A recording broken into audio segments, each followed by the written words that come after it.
بسم اللہ الرحمن الرحیم۔ السلام علیکم معزز طلباء کرام، آپ سب کیسے ہیں؟ آج ہم مؤطا امام محمد کے سبق نمبر 293 کو پڑھیں گے۔ آج کے ہمارے سبق کا عنوان ہے کتاب الفرائض۔ آج کے ہمارے سبق میں ہم نے جو پڑھنا ہے وہ کتاب الفرائض کو بطور تمہید کے ہی ہم نے سمجھنا ہے، اور کتاب الفرائض کا مطلب جو ہے یہ وہ حصے ترکہ کے حوالے سے، وراثت کے حوالے سے جو احکام ہیں، تو اس کا عنوان کتاب الفرائض کے نام سے دیا جاتا ہے۔ تو اس حوالے سے آج کے سبق میں ہم کوئی عبارت نہیں شروع کرنے والے، اس سے پہلے جو ہے وہ کچھ کلام بطور تمہید کے اور کچھ کلام بطور ابتدائیہ کے آپ کے سامنے عرض کیا جائے گا، تاکہ بنیادی علم ہمیں علم الفرائض کے حوالے سے کچھ ہو جائے۔ اصل میں علم الفرائض نہایت ہی ایک اہم علم ہے، کیونکہ علماء نے جملہ علوم کی دو اقسام بیان فرمائی ہیں۔ ایک تو وہ جس کا تعلق زندہ انسان سے ہے، اور دوسرا وہ جو فوت شدہ انسان سے متعلق ہے۔ اور علم الفرائض کا تعلق چونکہ فوت شدہ آدمی کے ساتھ ہے، لیکن اہم ہونے کے باوجود عوام تو رہے سائٹ پہ، علماء بھی اس کی طرف توجہ نہیں دے رہے، اور یوں اس کی درس و تدریس آہستہ آہستہ وہ غائب ہوتی جا رہی ہے عنقاء کی طرح، اور یہ قرب قیامت کی علامات میں سے ہے۔ جیسا کہ ایک روایت میں آیا ہے کہ قیامت کے قریب اس علم کے جاننے والے بہت کم رہ جائیں گے۔ اللہ تعالیٰ کا فضل و کرم ہے کہ اس علم کے حوالے سے جو جیسے سراجی ہے یا اس طرح کی کچھ دیگر جو کتابیں ہیں، وہ ہمارے ہاں ابھی داخل نصاب بھی ہیں اور ہمارے مدارس میں پڑھائی بھی جاتی ہیں، اور اساتذہ کرام اس کی تدریس فرماتے ہیں اور طلبہ ان سے استفادہ کرتے ہیں۔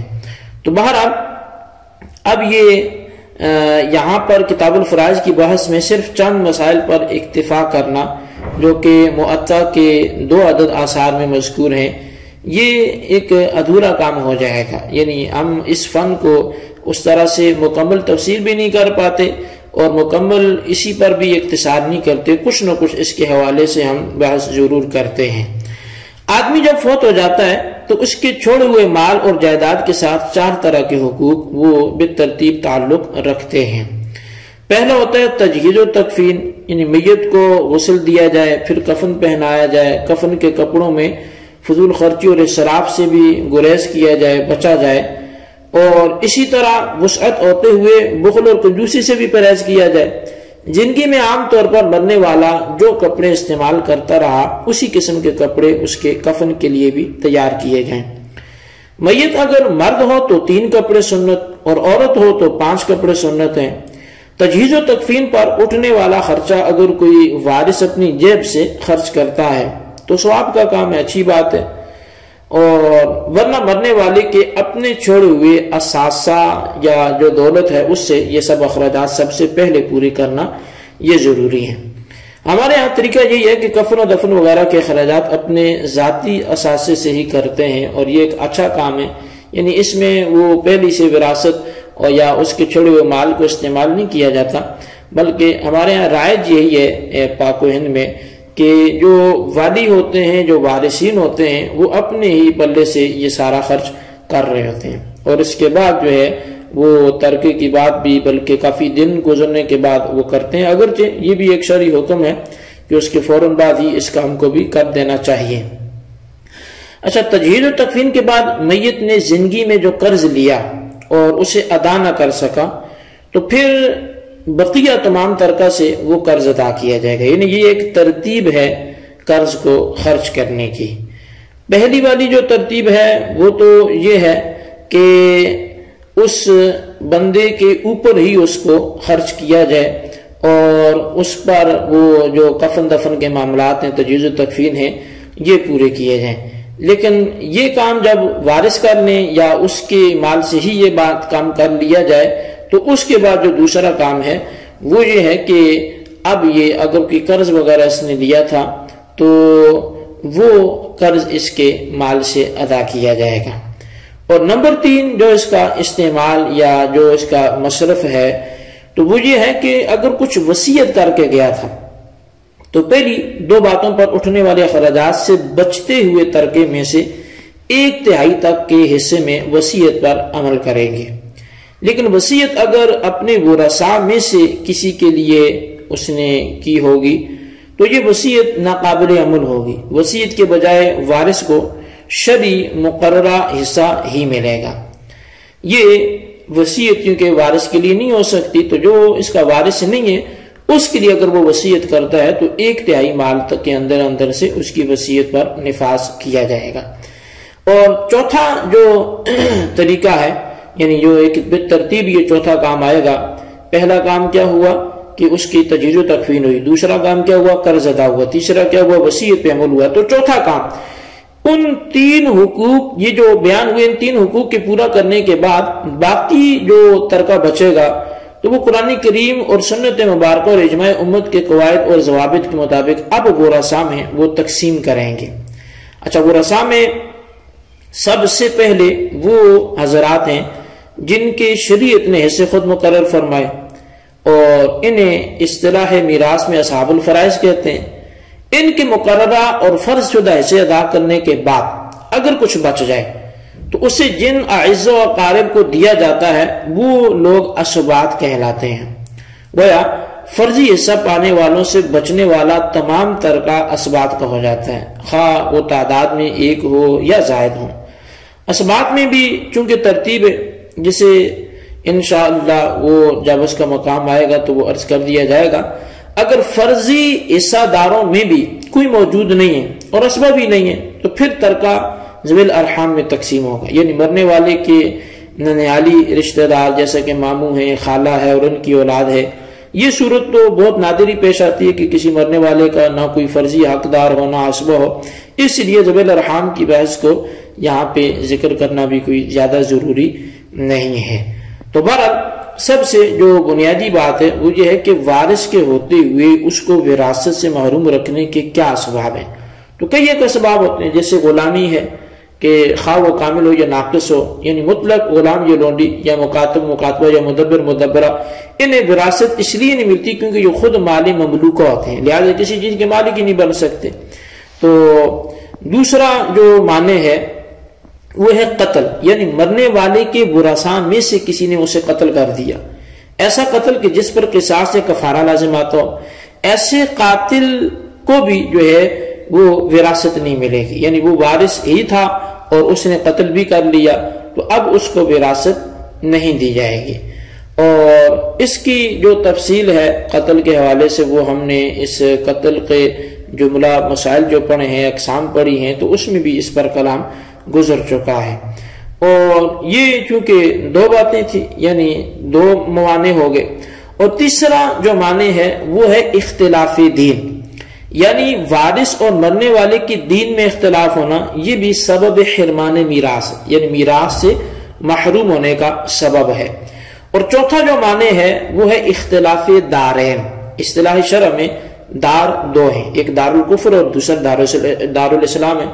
یہ اختلاف 2 اقسام کا ہے، ایک اختلاف حقیقی ہے، دوسرا حکمی ہے۔ حقیقی یہ کہ ایک کافر دار الحرب میں رہتا ہو، اس کا رشتہ دار دار الاسلام میں زمان لے کر رہتا ہو، تو ان میں سے کوئی بھی دوسرے کا وارث نہیں ہو سکتا۔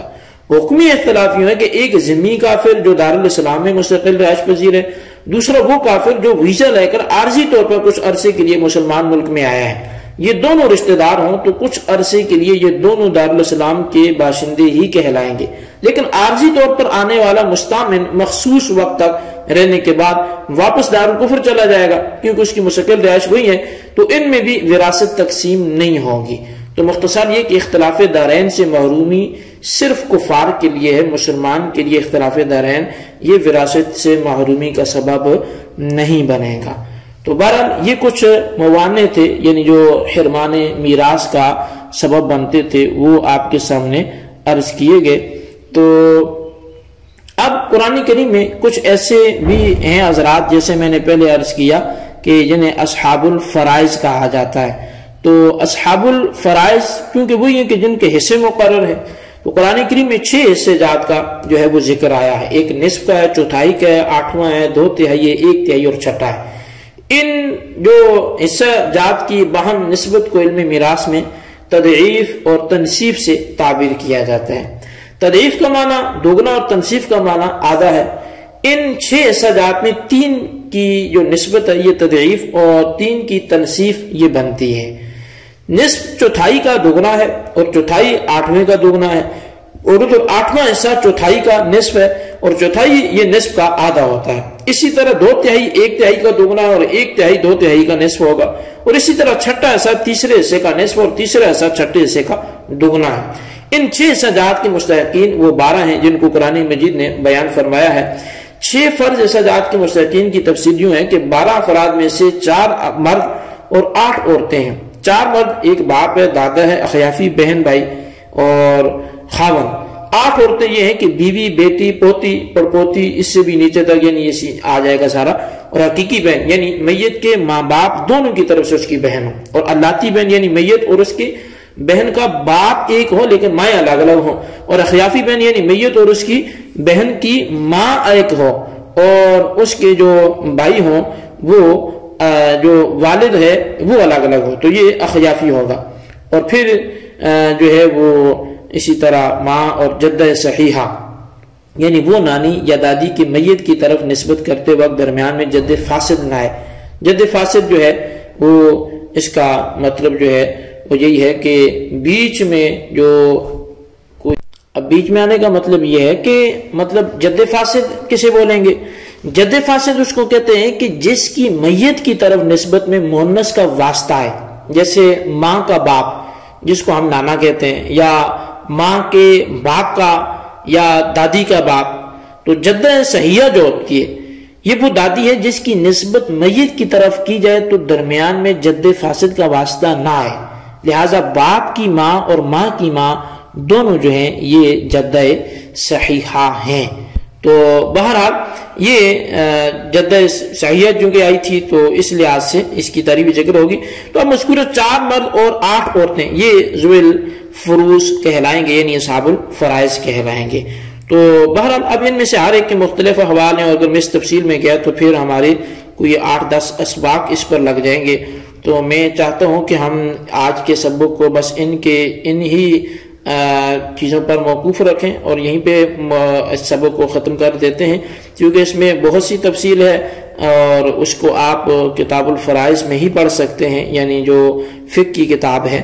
تو اس لحاظ سے ہم یہاں پر احادیث کی طرف بڑھتے ہیں اور آئندہ سبق سے ہم حدیثوں کا آغاز کرتے ہیں اور پھر اسی کے مطابق جو کلام ہوگا وہ کیا جائے گا۔ تو بہرحال آج کے لیے اتنا ہی کافی ہے، اس کو آپ اچھی طرح سمجھیں، اس کے خلاصے کو اپنے رجسٹر پر ضرور لکھیں۔ اللہ تبارک و تعالیٰ سے دعا ہے جو کچھ ہم نے پڑھا سنوں سے یاد رکھنے کی توفیق نصیب فرمائے۔ آمین بجاہ النبی الامین صلی اللہ علیہ وسلم۔